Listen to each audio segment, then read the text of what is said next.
Okay, we'll start with this. Well, I didn't get the chance to talk about how spicy things got on Twitter this past weekend between 3 of the 4 reigning champions in the super featherweight division. After Hyun-Mi Choi was in action against Calista Salgado post-fight, Mikaela Mayer said, "I'll take Choi or Douche since Harper had to go and break her hand."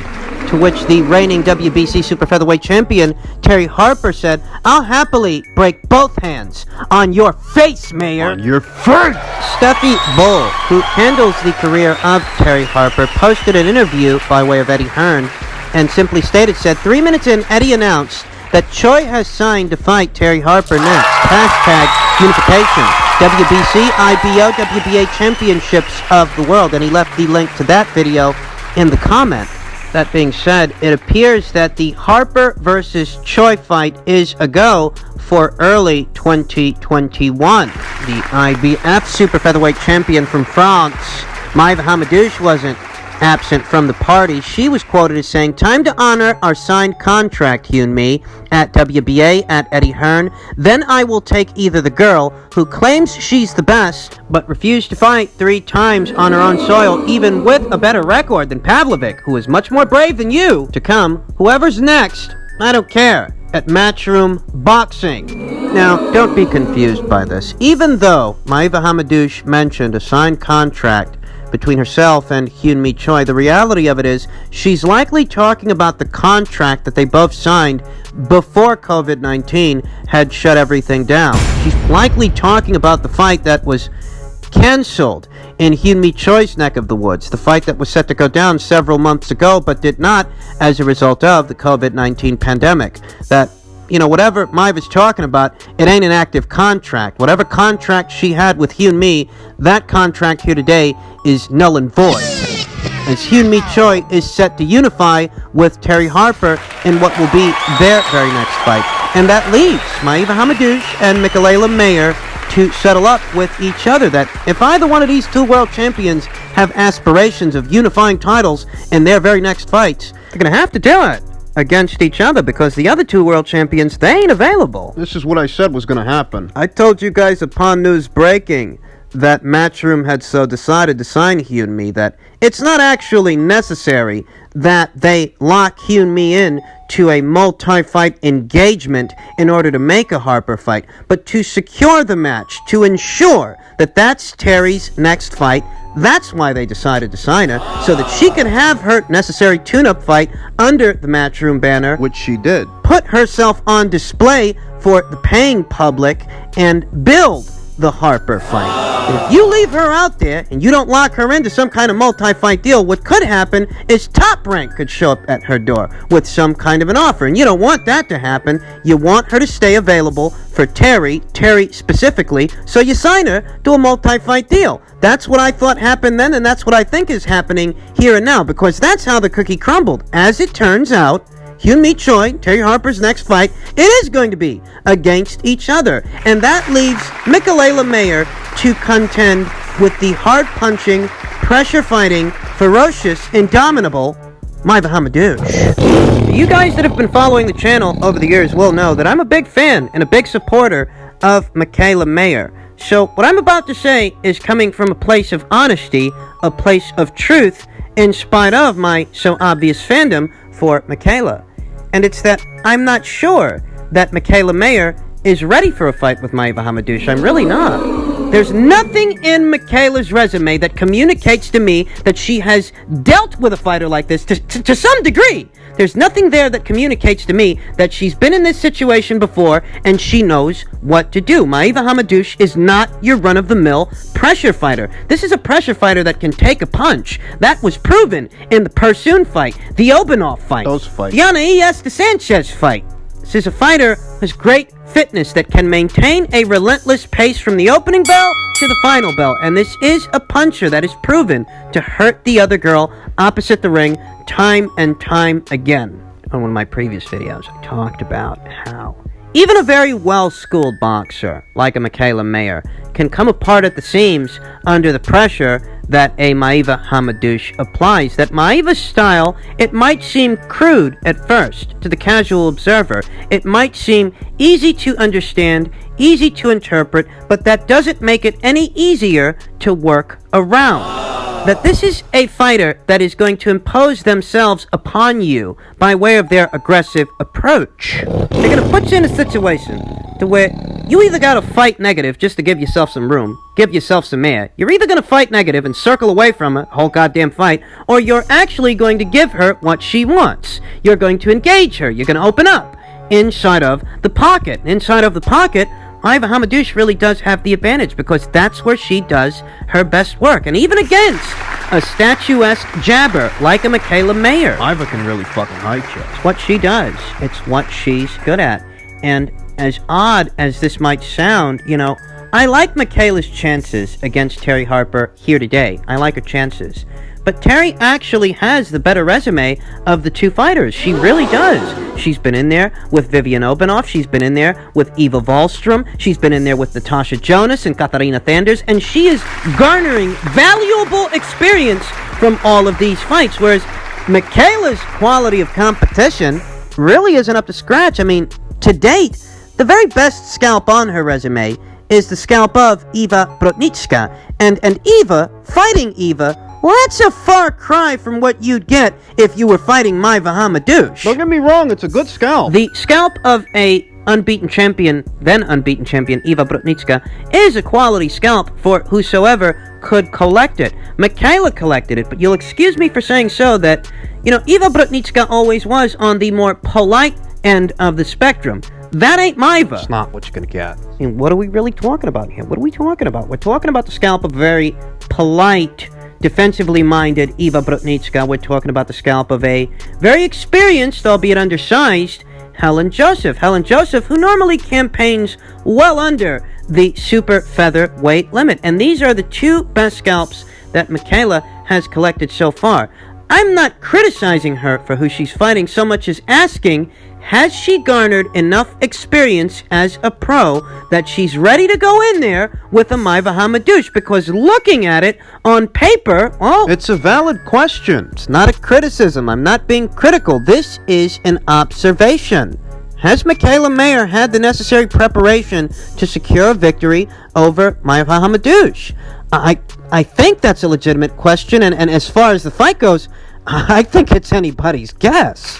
So are those two girls going to fight next? Looks like they are. And that promises to be a hell of a fight. But I just have to say that this ain't like that Eva Brotnicka fight. It's not a foregone conclusion at all that Michaela Mayer wins this thing. It's not. It's not even a foregone conclusion that she's ready for Iva Hamadouche. That's all I'm saying. In other news, per tweet from Mike Kopinger, sources told The Athletic a middleweight title fight between Gennady Golovkin and Jaime Munguia has been explored for the spring on DAZN. And this tweet by way of Mike Kopinger was posted before Gennady Golovkin battered Kamil Zeremata and eventually stopped him. Since then, more developments in reference to that story have surfaced. Golden Boy Promotions president says Munguia deserves a shot at Golovkin, has Cinco de Mayo weekend written all over it. An excerpt from the article reads, Jaime Munguia definitely deserves a shot at Triple G's middleweight title, said Eric Gomez, president of Golden Boy Promotions, shortly after Golovkin's latest win.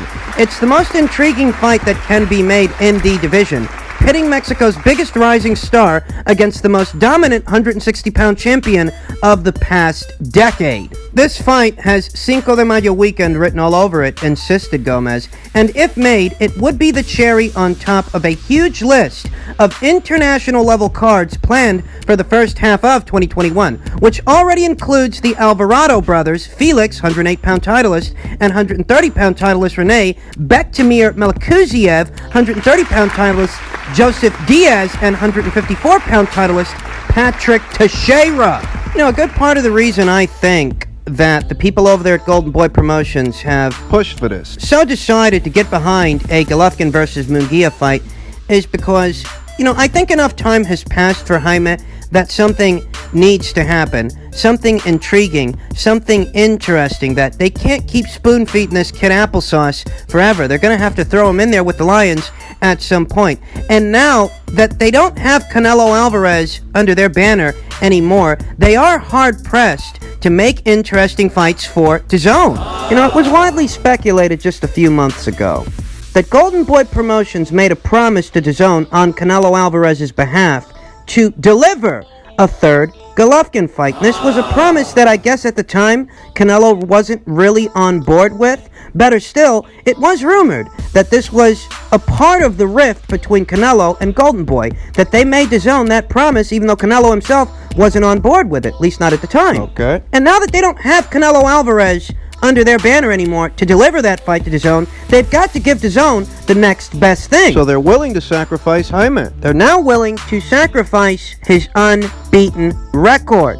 I just wonder if the people over there at Zanfer Promotions are on board with this proposition, because Jaime Munguia is co-promoted by both Golden Boy Promotions here stateside and Zanfer across the border in Mexico. Because Jaime's not ready for that fight. That's why I view it as a sacrifice, because Jaime Munguia here today, in spite of having been a world champion at 154 pounds, I still don't think he's amassed enough experience that he can beat Gennady Golovkin. Even today's version of him, a very nuanced and streamlined version of Gennady Golovkin that appears to be working on, teaching an old dog new tricks. But, I saw how Jaime looked against Gary Spike O'Sullivan. I saw how he looked in his last fight against Turiano Johnson. A very entertaining fight, but a fight that's still put on display. Jaime's got flaws. And he can be gotten to. Can the event be a success? If that's the question, I'd say yes, it can, if it is being planned for Cinco de Mayo. However, if the question is whether or not Jaime is ready for the fight, no, I still don't think he is. I don't know how long it's going to take him to be ready for a fight like that with a fighter like Gennady Golovkin. I can't put a time frame on it. I just know that here today, I'm not convinced he's ready. And those eggs need more bacon. And finally, just in keeping with the theme of news coming out of 160 and 168 pounds, Jermall Charlo was quoted as saying, "Fuck it, I'll go to 168 to fight Canelo. I'm not going to 168. Canelo's got to come to 160, man." Charlo said at first on an Instagram live session shortly after Alvarez cruised to a lopsided decision over Callum Smith at the Alamo Dome in San Antonio, Texas last Saturday. Then apparently, in a change of heart, Charlo added, "Fuck it, I'll go to 168. I gotta get the fight." He went on to say, "Canelo never gave me no contract. I never got a contract from Oscar De La Hoya. Never a call. It's irrelevant. Never got a contract from none of them. I never turned down no contract. Fuck out of here. We ain't scared of nobody. Y'all tripping. America needs a new champ. America needs a new swag god. Y'all still on that old shit. Come on, man. Grow up. Canelo never gave me no contract. I ain't never ducked Canelo. Why would I do some shit like that when that would put my whole family up," he said. "Like, I've been training my whole life. Why would I duck a fight with Canelo? Y'all stupid as fuck." And you know what this guy's doing? What? He's playing with semantics. He's making it a matter of semantics. He keeps repeating himself that he never turned down a contract from Oscar De La Hoya. Oh. That he never turned down a contract from Canelo Alvarez when nobody on that side said they sent you a contract. What Oscar De La Hoya said was that they spoke with one of your people, and one of your people rejected the fight, not you. Telling me that you never rejected a contract doesn't make any fucking sense. Nobody said you rejected a contract. They said one of your people rejected an offer. Thus, a contract would have never been drawn up in that situation, in that scenario. It's more mind games. It's more circle jerk arguments based on semantics. Jermall Charlo is attempting to refute an accusation that wasn't made. An accusation that wasn't made by Oscar, and it certainly wasn't made by Canelo Alvarez himself, as Canelo Alvarez characteristically is a man of very few words. But the story in and of itself, it wasn't that someone on Charlo's side rejected a contract. It was that they rejected an offer. And if you reject an offer, a contract doesn't ever get drawn up. Why would you draw up a contract for an offer that wasn't accepted? You wouldn't. These are the stupid fucking games these PBC fighters like to play. A fighter like Jermall Charlo wants to convince people that he's after a Canelo Alvarez fight, that he is in hot pursuit of that guy, when in all likelihood, it's probably exactly the way that Oscar De La Hoya says it is. They contacted somebody on your side about an offer, and the offer wasn't entertained. Thus, a contract was never drawn up. But you still want to keep name-dropping this guy because you need the publicity. We saw what your pay-per-view numbers were. We see nobody's all that interested in you or your brother. Just sell 100,000 pay-per-view buys? And it really wouldn't even bother me that Jermall were calling out this guy if I felt he were calling him out for a fight. But I don't think he's calling him out for a fight. What I think is he's calling him out so that articles can get written about him, so that his fights have some kind of meaning, some kind of importance. That's it. I'm not even convinced Al Heyman lets Jermall Charlo have that fight. The story now is that Canelo Alvarez may lock horns with his mandatory challenger very soon, going into 2021 down there in Mexico. He wants to stage a fight there against Avni Yildirim, and it might happen that way. The usual suspects are going to take this as an opportunity to cry and complain about how Canelo's fighting Avni when he should be fighting Jermall. They're gonna ignore what Oscar De La Hoya said. And they will even go as far as ignoring what Jermall Charlo said, Jermall's brother. He exposed the shit. You got a fighter like Canelo Alvarez, who's quite literally taken on 3 active reigning world champions in 3 separate weight classes back-to-back, anywhere from 160 to 175 to 168.